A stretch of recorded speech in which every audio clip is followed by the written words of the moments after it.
Hola, buenos días o buenas noches, según corresponda. Yo soy Horacio Pérez y os doy la bienvenida al podcast Investigando la Investigación, el podcast donde hablaremos sobre temáticas muy relevantes dentro del mundo de la investigación, como en qué temas actuales y de impacto se está investigando en todo el mundo, cómo llevan a cabo su investigación los investigadores y cómo es su vida y día a día, qué les motiva a investigar y qué problemas se encuentran y resuelven para poder seguir adelante. Y además nos centraremos no solo en la investigación académica, sino también en la transferencia tecnológica y en cómo se realiza la investigación en las empresas.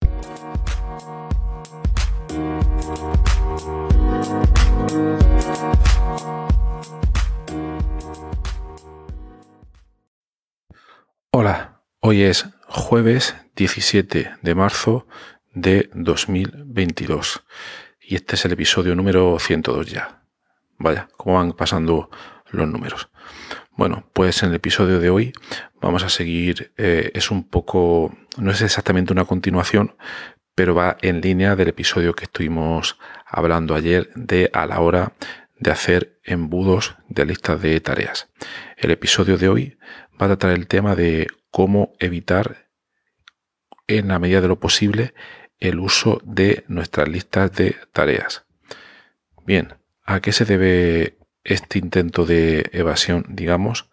Bueno, pues como comentábamos en algunos de los otros episodios, hay una tendencia actual, sobre todo gracias, o mejor dicho, debido a gran cantidad de software que tenemos fácilmente disponible en nuestro smartphone, ordenador, etcétera, que nos permite añadir tareas con una facilidad pasmosa. Y entonces la tendencia que tenemos es a añadir de forma discriminada cualquier cosa que se nos pase por la cabeza, lo cual está bien si seguimos de manera estricta lo que nos dice la metodología GTD, Getting Things Done, de David Allen, que lo que nos dice es, bueno, tú no tienes que utilizar tu mente para nada y tienes que vaciarla completamente y capturar todos los inputs, todas las cosas que te llamen la atención. ¿En qué se traduce esto? Según la metodología GTD, según ese tipo de ideas, en volcarlo completamente todo en listas, ya sean en listas digitales, en listas en papel, etcétera, etcétera. ¿Cuál es el problema que como comentamos al principio, sucede con esto y que posiblemente a lo mejor te haya pasado? Pues que esas listas empiezan a crecer y se hacen infinitamente grandes. Tenemos la salvedad de que al utilizar papel somos más conscientes del espacio que vamos llenando, porque vamos pasando hojas, vamos llenándolas y tenemos, digamos, una sensación mucho más física. Pero al utilizar diversos software de gestión de tareas, como el espacio es prácticamente infinito, tendemos a añadir y añadir. Y además, muchos de estos software, una de las funcionalidades que implementan es el hacer listas de listas de listas y con diversos niveles de jerarquización, lo que nos permite es tener mucha más facilidad todavía para ir llenando gran cantidad de listas diferentes de un montón de cosas. ¿Cuáles son las principales conclusiones de este síndrome de Diógenes digital? Pues hay varias, hay muchas. La primera, que ya la podéis imaginar, es que uno termina frustrándose porque termina creando listas infinitas de cosas y termina por no hacerlas. Entonces, todas estas listas tan largas de tareas lo que hacen es llevarnos al agobio y al final a la procrastinación, porque muchas veces evitamos el volver a esas listas porque sabemos que no nos va a dar tiempo a hacer nada en muchos de los casos. No estoy diciendo que esto sea siempre así, pero con tal facilidad de llenar cosas, lo normal es que nos sintamos un poco agobiados. Entonces, ¿qué sería lo ideal en un mundo donde tuviéramos mucha productividad? Pues evidentemente sería no tener que usar listas de tareas. Pero claro, ¿cómo vamos a evitar el usar listas de tareas? Las tareas son cosas, acciones, demandas que vienen hacia nosotros y que no podemos evitar. Eso es lo que está pasando en la realidad. Nosotros luego eso lo convertimos de manera abstracta, lo implementamos en unas cosas que se llaman tareas y ese es el concepto que nos da toda esta serie de problemas que estamos comentando.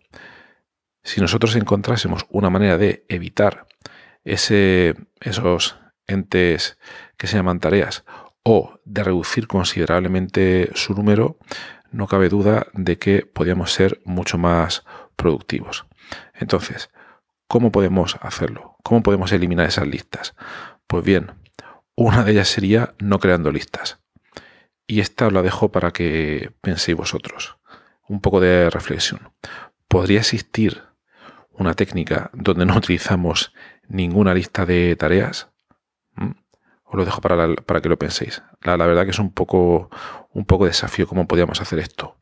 No sé si por una parte tendríamos que confiar completamente en nuestra mente para que se acordara de todas las cosas, pero dudo mucho de que eso vaya a ser así, dada la gran cantidad de inputs que recibimos a lo largo del día a través de diferentes medios. Eso es algo imposible. Y por otra parte, hay veces en que, como no tenemos esa memoria infinita, que tenemos que volcar las cosas. Entonces sería muy complicado el confiar totalmente a nuestra memoria todas esas cosas que tenemos que hacer. Pero como decíamos, lo que está claro que volcarlo todo, tal y como promueve la metodología GTD, no es buena idea. Entonces, una posibilidad sería encontrar un término intermedio. ¿Cuál sería ese término intermedio? Pues o volcar bien lo mínimo posible, y para ello un consejo sería evitar totalmente los sistemas informáticos, las apps o aplicaciones de gestión de tareas, o ponernos nosotros alguna restricción para ser realmente conscientes de lo que estamos haciendo. Es decir, por ejemplo, podemos tener una agenda que tiene una hoja de papel para cada día de la semana. Entonces, en cada día solo vamos a tener un máximo de una hoja, dependiendo también del tamaño que tenga. Entonces ahí podemos ser conscientes de que no podemos apuntar más cosas de las que caben, y podríamos estar de acuerdo con nosotros mismos en no apuntar más cosas de las que quepan ahí.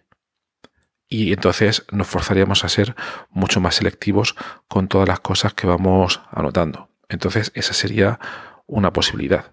Pero estamos hablando de manera mucho más general, que lo ideal es ponernos restricciones de todo tipo. Luego, además, esas listas de tareas, a la hora de presentarlas ante nosotros mismos, nosotros podemos tener, incluso aplicando todo este tipo de restricciones, quizás podamos reducir la lista de tareas que tenemos a una cantidad apreciable. Podemos pasar quizás de 200 tareas a 30 tareas, pero todavía seguimos teniendo ahí un problema. Entonces, el siguiente paso que nos quedaría sería, como no podemos eliminarlas completamente, continuar reduciéndolas.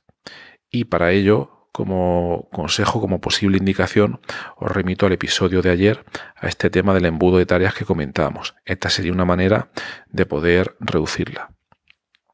Otra manera de cuando no podemos reducirla más, y pongamos por caso el ejemplo de que tenemos esas 30 tareas, sería intentar ponerlas en diferentes contextos o en lotes. Es decir, no es lo mismo tener tareas totalmente desperdigadas que para nosotros no tienen nada que ver una con la otra, a que ya las tengamos ordenadas en diferentes proyectos o en diferentes bloques de tiempo que sean contextuales, y que luego, cuando nos pongamos a ejecutarlos, esos bloques de tiempo, utilizando la técnica del time blocking que ya hemos comentado en episodios anteriores del podcast, pero que básicamente consistiría en decir, bien, de 1 de la tarde a 2 de la tarde, en un espacio de tiempo determinado, me lo voy a bloquear y solo voy a trabajar en el proyecto X, y ese proyecto tiene esas 10 tareas.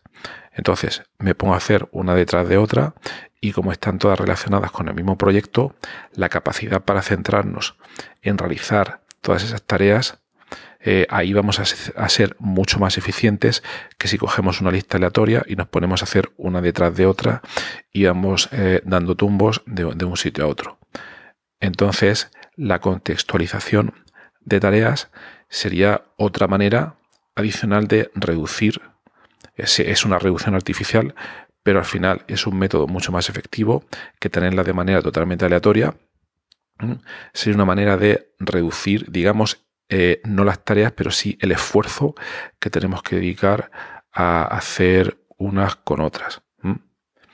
Y luego, otra posible manera, que también hemos comentado en algunos de los episodios anteriores y que está un poco relacionada con las nuevas metodologías de gestión personal del conocimiento, sería, antes hemos hablado de contextualizarlas, esas tareas, es decir, tenemos que ponerles un poco de orden, pero al mismo tiempo, si son tareas complejas, también podríamos hacer el intento de relacionarlas, encontrar relaciones entre ellas. No solo a nivel de proyecto, porque eso es categorizar e intentar forzar a veces que dentro de un proyecto tengamos que tener una serie de tareas que quizás ahí no caben ni con calzador, pero otra posibilidad sería, igual que funciona el sistema de notas en Zettelkasten, donde, bueno, en episodios anteriores ya hemos hablado todo sobre Zettelkasten, lo podéis ver en la lista de episodios de este podcast. Ahí una sugerencia sería encontrar una manera fácil de relacionar esas tareas entre sí. Si yo cada vez que añado una tarea a mi sistema intento relacionarla con otras tareas previamente existentes, obviamente esto se puede dar o no siempre va a ser así, pero eso me puede dar pistas de que luego, cuando yo me ponga a trabajar en un proyecto determinado, yo observe la distribución y cómo están enlazadas todas esas tareas entre sí, encuentre nuevas vías de ejecutar tareas que no sean únicamente las que pertenecían a ese proyecto, sino las que están enlazadas a todas esas tareas. Y eso lo puedo ver de manera relativamente fácil usando, por ejemplo, Obsidian. Tiene una vista de gráficos, se llama Graph View, en donde es muy difícil de explicar ahora mismo con palabras, pero es como si viéramos neuronas que están unidas entre sí. Y aquí la analogía de neuronas a lo que se nos va es pues esas notas donde cada nota correspondería a una tarea. Entonces esta sería otra manera posible de reducir el tamaño pues, de esas listas. Entonces, bueno, prefiero terminar aquí, lo prefiero dejar un poco abierto para que le deis una pensada, y sobre todo aquí lo interesante sería si podemos considerar si hubiera alguna manera de trabajar completamente sin estas tareas, sin ninguna lista. Yo no conozco ninguna, pero me gusta por lo menos proponerlo como un ejercicio de pensamiento, un experimento de pensamiento, como dicen algunos, para ver qué forma podría tener todo esto. Os animo a que le deis una pensada y seguimos hablando otro día en el podcast. Gracias y que tengáis un buen jueves. Hasta luego.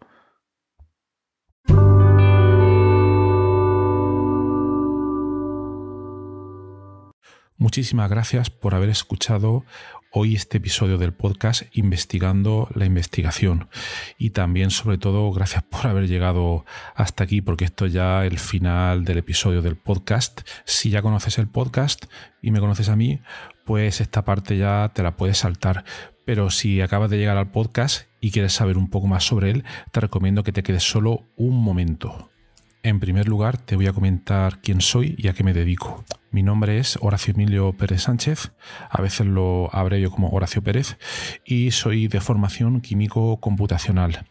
Actualmente estoy contratado en la Universidad Católica de Murcia, UCAM, donde me dedico a tareas de investigación. Soy actualmente el investigador principal del grupo de investigación en bioinformática estructural y computación de altas prestaciones, donde nos dedicamos a desarrollar métodos avanzados de descubrimiento de fármacos, a implementarlos en supercomputadores debido a la gran cantidad de cálculos que estos tienen que realizar, y además proporcionamos acceso a dichos métodos a través de servidores web o a través de otro tipo de herramientas bioinformáticas. Al mismo tiempo, aplicamos dichos métodos a problemas relevantes dentro del descubrimiento de nuevos fármacos, y los compuestos que descubrimos los patentamos y los licenciamos a diversas empresas. También soy docente en diversos grados en la UCAM, como puede ser el grado en farmacia, el grado en ingeniería informática y el grado en medicina. También trabajo por cuenta propia como autónomo. Y ahí tengo 3 líneas principales de actuación. Una de ellas consiste en la asistencia o mentoría en temas de investigación académica e industrial, donde te ayudo a responder a las siguientes preguntas. 1. ¿Cómo conseguir que tus artículos científicos sean aceptados en revistas de alto impacto? 2. ¿Cómo conseguir que tus proyectos de investigación obtengan financiación en convocatorias competitivas nacionales e internacionales? 3. ¿Cómo gestionar eficientemente tus proyectos de investigación actuales para conseguir los objetivos propuestos? Y 4. ¿Cómo incrementar tu productividad como investigador y disminuir tu estrés? También ofrezco servicios de asistencia en bioinformática estructural respondiendo a las siguientes preguntas. 1. ¿Cómo descubrir compuestos bioactivos en diversos contextos, tanto farmacológicos, nutracéuticos o agrícolas, etc.? 2. ¿Cómo proponer y validar modelos moleculares para sistemas biológicos? 3. ¿Cómo acelerar drásticamente la ejecución de cálculos complejos y costosos? Y 4. ¿Cómo permitir que usuarios con conocimientos informáticos mínimos puedan acceder y sacar rendimiento fácilmente a herramientas científicas complejas? Y por último, también me dedico al desarrollo de diversas herramientas de software para temas de productividad, los cuales iré informando durante los diversos episodios de este podcast. En cuanto al podcast, como podéis hacer quizás una idea si habéis llegado hasta aquí y habéis escuchado alguno de los episodios, mi intención e interés es divulgar la investigación que se hace en muy diferentes contextos, tanto a nivel académico como a nivel industrial, porque el tema de divulgación académica e industrial pienso que no se le da la suficiente importancia, y también el trabajo que realizan investigadores autónomos y diversos colectivos.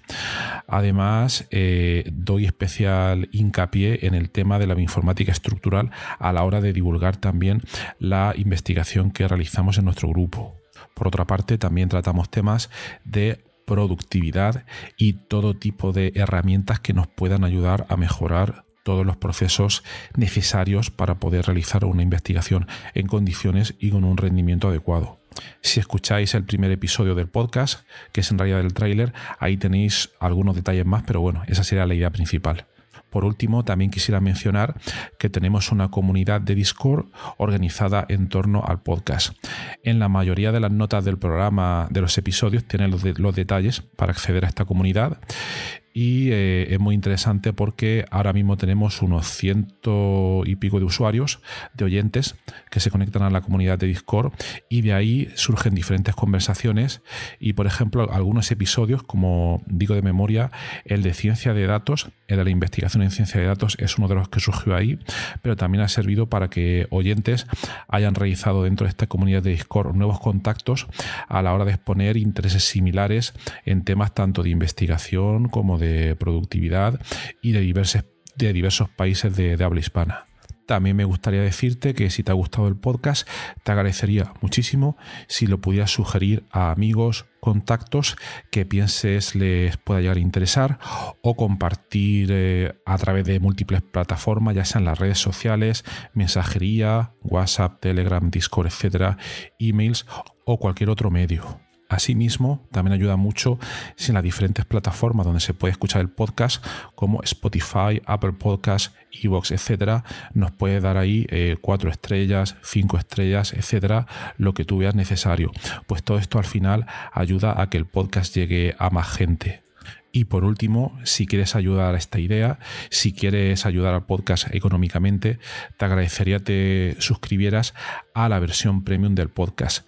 Tienes los detalles en los enlaces de las notas del programa, o puedes ir directamente a Anchor FM/Horacio-PS y ahí tienes todos los detalles. Y bueno, aquí se termina esta outro del podcast, un poco larga, pero me parecía necesaria para todos aquellos que lleguéis por primera vez. Y nada, de verdad, muchísimas gracias por escucharme y espero que os interesen los temas y que todo este contenido pueda ser beneficioso para todos los que lo escucháis. Muchas gracias y hasta otro episodio.